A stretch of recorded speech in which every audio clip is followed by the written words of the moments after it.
Hello guys. So आज आपण बनवतोय सुकी कर्दी आणि ह्याला लागणारं जे साहित्य आहे ते कांदा, टोमॅटो, बारीक चिरलेली कोथिंबीर आणि हिरवी मिरची. सो एक छान कढई घ्यायची, त्यामध्ये आपण ॲड करणार आहोत ऑइल. 3-4 स्पून ॲड करायचं ऑइल आणि त्यानंतर आपण त्यामध्ये कांदा ॲड करणार आहोत. छान कांदा परतवायचा आहे, थोडंसं असं गोल्डन ब्राऊन किंवा थोडं पिंकिश ब्राऊन असं त्याला छान रंग यायचं. त्यानंतर आपण ते कांदा जेव्हा शिजेल त्यामध्ये आपण ॲड करणार आहोत हिरवी मिरची. आता हिरवी मिरची तुम्ही चॉप नाही केली तरी चालेल, मी चॉप केले, थोडं स्पायसीनेस त्याच्याने वाढतं म्हणून. सो हिरवी मिरची टाकायची आणि हे कांदा नंतर टाकायचे, त्याच्यामुळे ती मिरची जळत नाही. आणि मग मी जिंजर गार्लिक पेस्ट यूज करतो. हे मी ऑलरेडी असं एका छोट्या जारमध्ये बनवून ठेवतो, सो इझी होतं जेवण बनवताना. So 1.5 spoon ginger garlic paste use करतो आहे. आता ह्याला मी परतवणार आहे आणि हे छान शिजू द्यायचं आहे. सो कांदा, जिंजर गार्लिक, मिरची शिजल्यानंतर आपण त्यामध्ये ॲड करतो आहे टोमॅटोज. आता टोमॅटोज ॲड केल्यानंतर ह्यामध्ये आपण थोडंसं सॉल्ट ॲड करणार आहोत. चवीप्रमाणे सॉल्ट ॲड करा, पण युजली थोडंसं मी कांदा टाकल्यानंतर पण सॉल्ट ॲड केलं होतं, तर त्याच्याने ते लवकर शिजतं.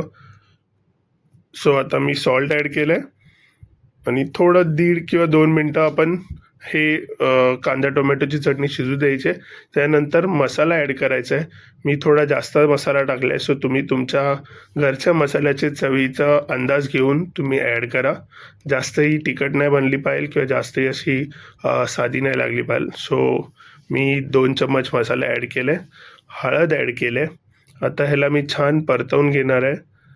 सगळं एकजीव झाल्यानंतर हे मीडियम फ्लेमवर ठेवायचं आहे, जास्त हाय फ्लेमवर ठेवू नका, कारण जर मसाला जळला तर ते छान नाही लागणार.